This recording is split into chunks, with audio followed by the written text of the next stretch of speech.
So we were talking about NOCSI. NOCSI is the National Operating Committee on Standards for Athletic Equipment. And we had talked to them originally probably 6 to 8 months ago and told them about our design and showed them our design. And in the interim, they liked the design so much, they were asking if we could redesign a product because they're looking to come up with a chest protector for a disease called commotio cordis. Now, commotio cordis I knew nothing about until 8 months ago.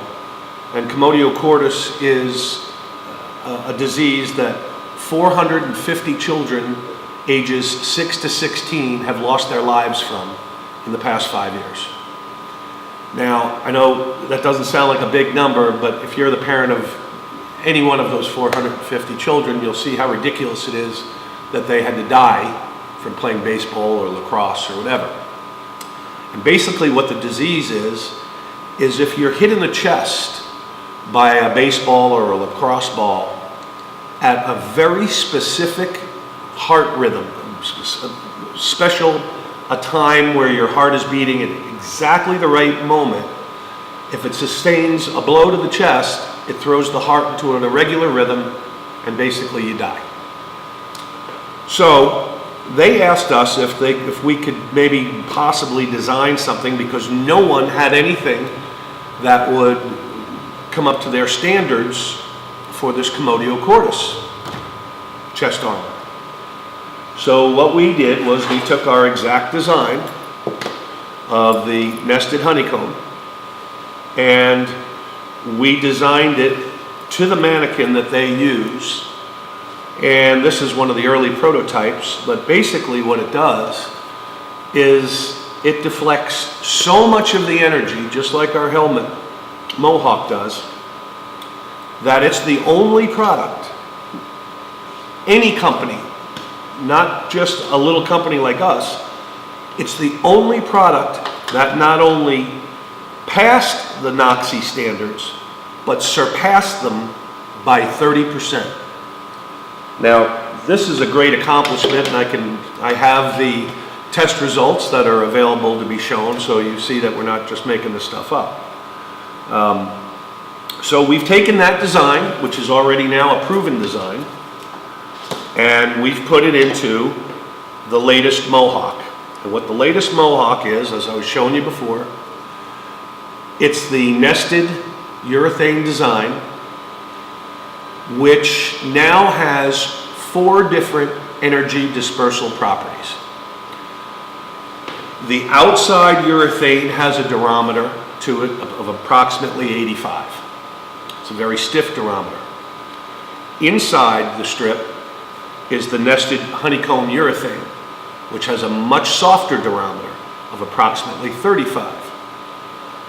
Then on the bottom, it's sealed up with another 1.5 millimeter layer of urethane, which is another 80 durometer.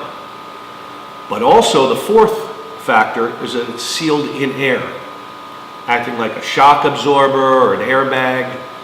Basically what this does is this is a crumple zone between one football helmet and the next football helmet.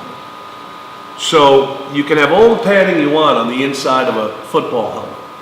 That's still not going to stop the helmets from hitting each other and bouncing apart. Nothing will stop that.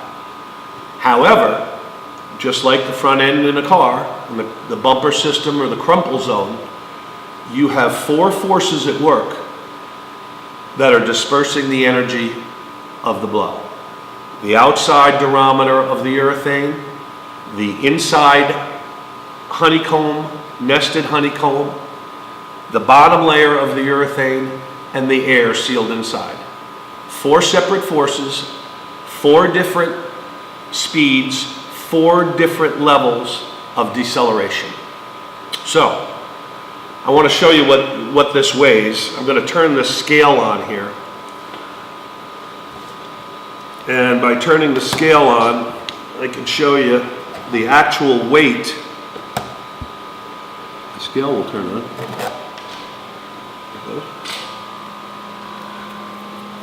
Okay, we're zeroed out. This is a standard smartphone.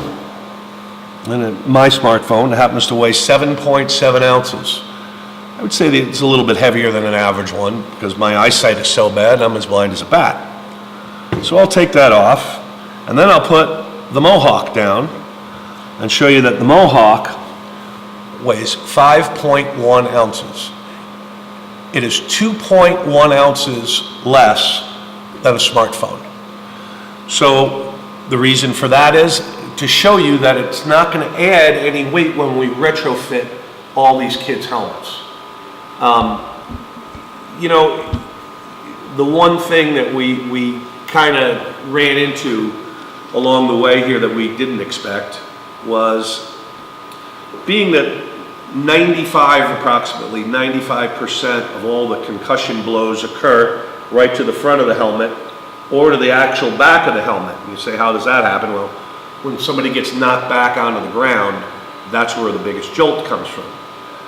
So rather than putting pads on a helmet and making it look goofy, we decided that we would make what looked basically like a strip going down the center of the helmet. And it looks like a stripe, a racing stripe, but then it actually started looking like a Mowhawk. And we showed it to a couple of kids and they said, yeah, the Mowhawk is cool. They like the look of the Mowhawk. So we didn't, instead of running into resistance, we ran into, everybody thought it was pretty cool. So, and I'm not a cool guy, but I guess you need a kid every once in a while to let you know what's cool and what's not. So, next thing I want to cover here, I've got the sense that if you move on into something in marketing that has such depth as this, that the profit will come. I'm not saying that we're not looking for profit in this business, but right now we're more interested in saving lives and stopping the disease to go on. If you look back at the rig that I've built, and the reason why I want to point this out is because it sets up two things, two absolutes. And the helmets can only go to one height. The rig, by the way, is built from PVC and from aluminum. And I know it's a little archaic in design, but it works for what we're trying to accomplish.